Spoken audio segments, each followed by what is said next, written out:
Bismillahirrahmanirrahim. Assalamualaikum warahmatullahi wabarakatuh. Waalaikumsalam Suara warahmatullahi saya terdengar jelas tidak? Terdengar, Bu. Iya, langsung saja ya. Tadi Angkaldi sudah menjelaskan begitu luar biasa. Menulis itu butuh motivasi intrinsik yang harus kita bangun, yang harus kita tumbuhkan, bahkan harus paksakan. Karena menulis itu selain sebagai bisa menghasilkan komersil, ajang untuk menghasilkan uang ya. Karena kalau sudah punya buku, sudah pasti tulisan kita itu ada yang beli. Itu harus betul-betul harus ditumbuhkan, itu betul-betul harus ditanamkan sedari dini. Di sini saya merasa senang sekali bisa bertemu dengan para mahasiswa ya, asuhannya Uncle D. Ini webinar yang sangat luar biasa. Di sini ada juga Om Jai, orang tua saya, ada juga Om Briani, Om Ian saya manggilnya. Om Ian ini adalah pakarnya blog. Jadi saya agak grogi nih di sini harus menyampaikan materi tentang blog, sedangkan saya belajar blog itu baru tahun kemarin ya, dari Om Ian, dari Pak Brian Prasetyawan, itu guru saya di komunitas menulis PGRI. Kita langsung saja ke materi ya, karena waktunya hanya 25 menit, mudah-mudahan durasi dan apa yang saya sampaikan bisa tersampaikan dengan baik, sesuai dengan durasi yang disediakan. Saya sudah siapkan slide from book dengan judul From Blog to Book. From Blog to Book. Blog ini adalah salah satu media yang sangat easygoing. Kapan saja bisa digunakan, bisa dimanfaatkan, mudah sekali. Sekarang semuanya tidak mungkin ya, mustahil setiap peserta itu, setiap orang itu tidak memiliki HP. Bahkan anak saya yang kecil pun itu sudah tahu bagaimana cara menggunakan gawai, apalagi setaraf mahasiswa. Nah, cuman yang paling banyak diminati itu adalah aplikasi yang memang menarik. Salah satunya itu seperti konten TikTok, YouTube, IG. Betul tidak? Ada yang setuju mahasiswa di sini? Setuju tidak? Semuanya pada punya IG, semuanya pada punya Facebook, semuanya pada punya TikTok, tapi jarang yang punya blog. Betul tidak? Cerita sedikit ya. Saya itu dulu punya, ya betul. Dulu itu sudah sejak zaman SMA. Zaman dulu itu ya, masa-masanya kalau kata anak sekarang itu bucin, zamannya budak cinta. Cara mengungkapkan perasaan itu tidak dengan writing by phone, tidak dengan menulis di Facebook, tidak dengan curhat di SW ya, status WA, tetapi menulisnya itu dari kertas paper by paper. Menulis surat, dititipkan ke teman ya, mak comblangnya, kemudian balas lagi. Itu rasanya bahagia sekali. Nah, kemudian balasannya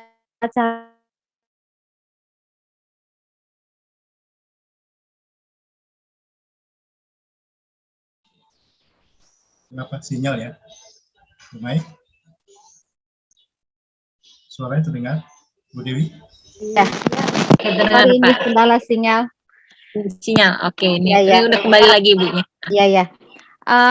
Kemudian apa yang kita ungkapkan itu ditulis ulang di bahasa diari ya. Nah, itu diari apa yang kita rasakan, seperti rasa kecewa, rasa marah. Zaman dulu itu banyak yang bilang saya itu khas dengan bahasa diksi, khas dengan bahasa pujangga. Karena memang sedari dulu saya itu memang sangat senang menulis di diari, menulis surat ke surat. Namun sekarang harus menyesuaikan dengan zaman, di mana zaman sudah sangat milenial, industri sudah semakin maju ya. Kita sudah mau mendekati era society 5.0. Jadi kita harus bisa menggunakan piranti digital sebagai alat untuk mengupgrade pengetahuan. Salah satunya adalah dengan blog. Jadi selain menjadi seorang TikToker, Facebooker, atau pengisi konten Instagram, kita juga harus mampu mengupgrade diri kita, pengetahuan kita dengan dunia tulis menulis. Karena menulis itu adalah sesuatu yang memang tidak akan hapus sepanjang zaman, apalagi jika tulisan kita itu bisa dibukukan dan karya kita itu bisa dijual di pasaran besar begitu. Next slide please. Slide selanjutnya. Halo Balastri. Yes. Cek. Oh iya. Nah, writing blog by phone. Better, simple, and easy going. Menulis blog menggunakan HP itu lebih simpel dan mudah ya. Kalau saya dulu tinggal di kelas menulis bimbingan Om Jai itu, kita sudah prepare materi. Prepare menyiapkan HP dan menyiapkan laptop.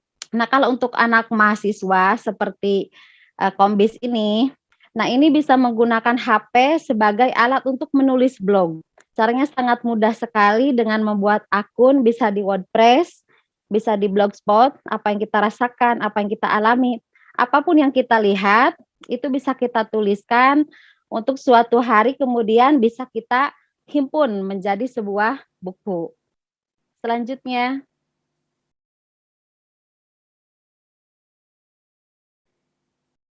Nah, slide ketiga dulu. Slide ketiga dulu Mbak Lastri. Nah, ini dia. Nah, be confident in writing blog. Banyak yang merasa belum percaya diri. Oh ya. Terlihat ya. Banyak yang belum merasa percaya diri bagaimana cara menulis blog. Blog itu adalah salah satu media yang bisa mengekspresikan apa yang kita tulis tanpa batas. Artinya kita mau nulis bahasa gaul, mau menulis dengan gaya kritikus, blog itu adalah rumah kita, adalah wadah kita. Jadi intinya ketika kita mau nulis ya tulis saja apa yang bisa kita tulis, apa yang ingin kita tulis. Tak perlu saya hari ini harus nulis apa. Apa yang kita lihat, apa yang kita alami hari ini, kita harus berani menulis di blog. Karena satu hal yang pasti, blog itu adalah media yang jejak rekamnya itu paling abadi. Selama akun kita tidak bermasalah, selama akun kita masih bisa digunakan, blog ini adalah media yang bisa menguntungkan. Ada 4 hal yang harus kita tanamkan dalam menulis, ini baik di blog ataupun langsung di jenis buku ya, harus percaya diri. Kita harus percaya diri. Jangan merasa tulisan kita rendah, karena ketika kita sudah percaya diri, seburuk apapun tulisan kita, jika disandingkan dengan orang yang tidak bisa menulis, maka tulisan kita akan menjadi tulisan yang paling wah di antara mereka. Kemudian harus siap dengan segala kritikan. Nah, kalau terkadang di kita memang budaya memuji itu lebih tinggi daripada budaya mengkritik ya, karena merasa enggan untuk mengkritik, merasa enggak enak untuk mengkritik. Tetapi meskipun itu memuji, tetap pujian itu harus kita jadikan sebagai background untuk membangun bonding, untuk membangun kualitas tulisan kita untuk lebih baik. Kemudian yang ketiga, jadilah penulis yang edukatif, yang informatif, serta informasi yang up to date. Jadi, bagaimana kita menulis yang baik itu adalah menulis yang kekinian. Seperti Bu Ewi ya, Bu Helwiyah di sini ada rekan saya. Itu Bu Ewi itu kalau misalnya menulis sesuatu informasi, dia itu sudah ada di tangga pencarian paling atas. Karena informasi yang ditulis itu, yang disajikan itu adalah informasi yang up to date. Seperti apa? Seperti kabar COVID. Seperti apa lagi misalnya? Seperti agenda harian atau misalnya cerpen yang kekinian, cerpen gaya milenial. Yang keempat, bangun tulisan di berbagai blog. Betul ya? Jadi jangan hanya punya satu akun di dalam satu blog itu, Kita bisa menulis di Kompasiana, seperti Om Jai itu blognya sudah banyak sekali, dan setiap tulisan Om Jai di blog manapun itu banyak pengunjungnya. Karena apa? Karena sinerginya dalam menulis itu sangat luar biasa. Intinya percaya diri, apapun yang kita hasilkan itu akan menghasilkan manfaat untuk orang lain. Selanjutnya, nah, mengarsipkan tulisan lewat media blog untuk kemudian disusun menjadi sebuah buku. Blog as a laboratory of knowledge. Blog itu adalah perpustakaannya pengetahuan. Betul nggak? Nah, kita itu kadang kepo loh sama informasi yang ada apa sih sekarang di Indonesia, lagi bahas apa sih. Yang kita buka adalah Chrome. Di situ langsung kita masuk pada menu pencarian, ketika kita tulis satu jejak informasi, itu akan muncul. Bagaimana tidak? Blog itu adalah media yang menghasilkan pengetahuan secara berjalan, secara konsisten. Apapun yang kita cari, bahkan yang orang lain tidak butuhkan pun, ketika kita cari itu akan muncul dengan sendirinya. Itu hebatnya blog, dia dapat mengarsipkan tulisan kita untuk ketika orang lain cari, maka akan muncul sendiri. Cuma 3 hal yang harus kita tulis dalam blog ini apabila tulisan kita ingin memiliki tangga yang paling bagus. Yang pertama, write an informative writing. Menulis sesuatu yang informatif lebih dibutuhkan dan lebih dicari oleh pembaca. Yang kedua, menulis trending issue. Isu yang paling menarik. Apa nih sekarang isu yang paling menarik? Di kita sekarang apa? Seperti pemindahan kota baru ya, pemindahan ibu kota ke Kalimantan, isu tentang COVID. Nah, kemudian yang ketiga, blog itu juga bisa dijadikan sebagai sarana untuk merangkum materi, meresume seperti webinar hari ini yang kita laksanakan sekarang, ini nanti akan bermuara pada satu buku. Nah, itu bisa ditulis ya, ditulis sekarang atau ditulis setelah pelatihan ini untuk dibuat dalam sebuah resume dari PPT yang diberikan oleh narasumber. Next slide, please. Ranjang pengetahuan digital, betul ya, seperti yang saya jelaskan sebelumnya, blog itu adalah sebagai keranjang pengetahuan digital. Media digital seperti blog adalah sarana untuk mengirimkan pengetahuan yang bersifat komersil. Ketika kita sudah menulis dan blog kita memiliki pengunjung yang banyak, akun kita bisa kerjasama dengan Google AdSense ya, Google yang menyediakan layanan iklan. Sebentar. Next slide please. Mohon ini ya. Moderator bisa ini bisa di close.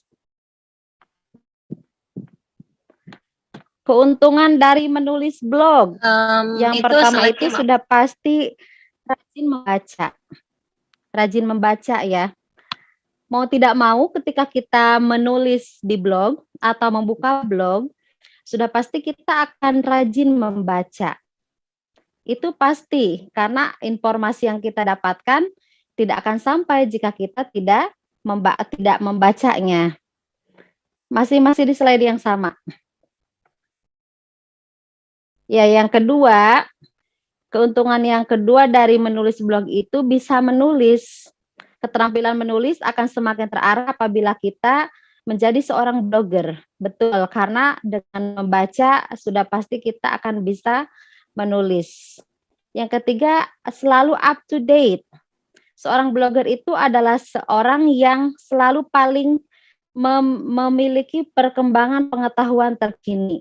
Di mana ketika yang lain belum mengetahui informasi A, blogger sudah pasti mengetahui informasi A, B, dan C. Itu untungnya dari menjadi seorang blogger. Kemudian multi skill. Sudah pasti seorang blogger itu tidak akan gagap teknologi. Jadi karena informasi yang didapatkan selalu up to date, selalu memaksakan diri untuk menjadi penyaji informasi. Nah, itu yang didapatkan adalah multi skill. Salah satunya tidak gagap teknologi. Dan menjadi blogger ini adalah salah satu profesi yang bisa dipakai oleh semuanya, yang bisa ya siapapun bisa menjadi blogger. Karena blogger dan penulis itu adalah profesi sampingan ya, yang bisa sekalipun saya guru, saya bisa menjadi blogger. Mahasiswa bisa menjadi blogger, dokter, profesor, itu bisa menjadi seorang blogger. Dan hasil dari blog itu bisa mengantarkan kita menjadi seorang penulis. Selanjutnya, next slide please. Nah, mengolah dunia digital dari blog menjadi media kertas. Nah, karena tujuan kita ini adalah merubah dari tulisan di blog menjadi sebuah buku, maka ini adalah hal yang mudah ya. Ini buku saya, buku pertama, judulnya Trik Jitu Menjadi Penulis Milenial. Ini adalah buku yang saya buat dalam 2 hari, karena hanya disusun dalam 2 hari. Nulisnya selama kapan? Nulisnya selama 20 pertemuan di kelas menulis. Karena waktu itu saya bersama teman yang lainnya di kelas Om Jai, itu diharuskan setiap ada materi itu harus membuat resume. Karena blog ini bisa menghimpun ribuan kata, bisa menghimpun ribuan tulisan, maka untuk menjadi buku pun ini tidak menjadi kendala yang sulit. Karena ketika materi kita sudah disimpan dalam blog, setiap pertemuan, ketika kita hanya tinggal meng-copy paste ke dalam file Word, kemudian kita edit ulang, tinggal kirim ke penerbit. Prosesnya sangat cepat. Karena apa? Karena kita menabung tulisan dalam media blog. Ini faedahnya memiliki blog. Ketika malas nulis, malas mengeluarkan pulpen, malas menulis buku, maka hal yang paling mudah adalah menulis di blog. Nah, menyusun tulisan di blog menjadi sebuah buku itu yang pertama,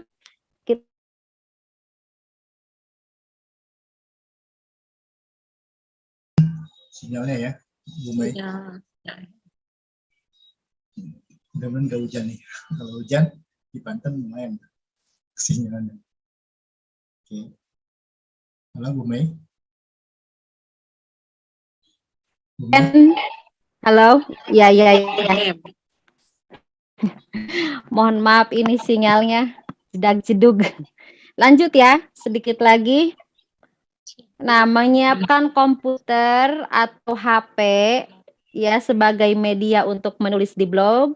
Kemudian langkah selanjutnya mengcopy file yang terdapat di akun blog kita dan disatukan, dihimpun untuk menjadi sebuah buku. Kemudian file itu setelah disusun, di layout, maka kita kirim ke penerbit.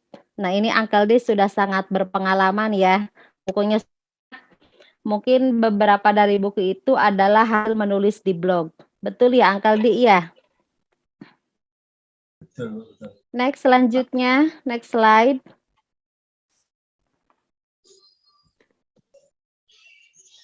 Slide selanjutnya. Halo, Mbak Balastri, bisa pindah slide? Ini sudah, Bu. Sudah pindah dari tadi. Sudah, Bu. Oh, iya. Iya. Mohon maaf, ini di sini memang sinyalnya ini selalu bapuk ya. Human as an agent of change. Manusia itu sebagai agen perubahan ya. Memang betul tidak mudah mengubah dunia, tetapi sebagai manusia yang baik, seusia kita, apakah kita sudah punya kontribusi terhadap dunia? Salah satu kontribusi yang paling simpel, tetapi melekat dan berjejak, salah satunya adalah dengan menjadi seorang penulis. Karena apa ya, seperti Asmana dia tidak berharap komersil dari apa yang dia tuliskan, tetapi karena tulisannya sangat bagus, menjadi bestseller dan menjadi penulis ternama. Itu adalah contoh ya, contoh yang sangat besar, yang sangat general. Orientasinya itu bukan menghasilkan uang, tetapi memiliki kontribusi terhadap negara, memiliki kontribusi terhadap dunia. Ya salah satunya dengan menulis. Nah, kita mau berkontribusi apa kepada negara kita?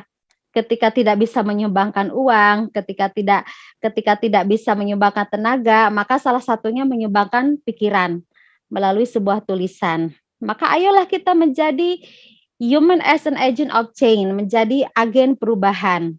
Yang pertama, memiliki kemampuan dalam bidang komputasi, tentu ya, menyesuaikan dengan fase sekarang, era 4.0, di mana anak kecil saja yang usia 1 tahun sudah bisa main TikTok, sudah bisa mengaplikasikan menu snack video, ya sudah bisa bikin video, sudah bisa ketik-ketik, sudah bisa kirim voice note. Nah, kita sebagai orang dewasa harus lebih besar lagi kontribusinya terhadap bangsa kita.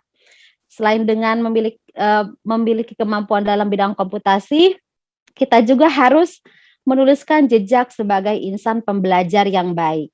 Siap tidak? Siap tidak mahasiswa di sini? Bu. Menuliskan jejak, siap ya. Harus mencetak pengetahuan sebagai publish branding. Mencetak pengetahuan. Wah, saya ini belum jadi dosen, saya belum jadi guru, saya masih pembelajar. Sebagai pembelajar yang baik, ya kita harus mencetak pengetahuan apa yang kita dapatkan sebagai publish branding, sebagai branding untuk nama kita sendiri, mempopulerkan diri kita di dunia maya maupun di dunia nyata, memiliki kontribusi terhadap negara, memiliki kontribusi terhadap bangsa. Itu tugas kita ya sebagai warga negara yang baik. Jadi selain sebagai pembelajar untuk seorang mahasiswa, kita juga harus memiliki suatu karya yang bisa mengubah dunia lewat pemikiran kita, lewat pandangan kita, lewat tingkah laku kita. Begitu. Slide terakhir.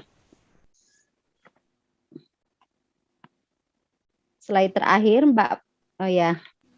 Miss, maaf, ya.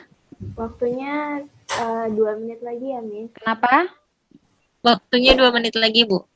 Iya, siap. Ini sudah slide terakhir. Menulis itu adalah sarana mentransfer ilmu. Menulis itu adalah sarana mengikat ilmu dan mentransfer pengetahuan. Maka hiduplah atas tulisan yang kita ciptakan. Jadi siap untuk menulis. Siap untuk menulis. Orientasinya adalah berkontribusi untuk bangsa ya. Apapun nanti hasilnya bisa menghasilkan uang, itu adalah nilai plus saja. Orientasinya adalah ayo menulis, ayo kita menyumbangkan pemikiran kita untuk negara. Apa yang bisa kita sampaikan, mari kita tuliskan. Minimal tulisan itu bisa menjadi tabungan untuk anak cucu kita. Ya mungkin itu saja ya, karena durasi juga. Mungkin hanya itu saja yang bisa saya sampaikan. Terima kasih. Keep fighting as you're writing, be your passion. Terus berjuang, terus semangat sampai menulis itu menjadi passion. Sampai tulisan itu menjadi suatu kebutuhan. Begitu ya. Terima kasih untuk Uncle D, terima kasih untuk para peserta yang sudah menyimak, dan terima kasih untuk seluruh mahasiswa yang sudah berpartisipasi baik di webinar ini. Ya, assalamualaikum warahmatullahi wabarakatuh.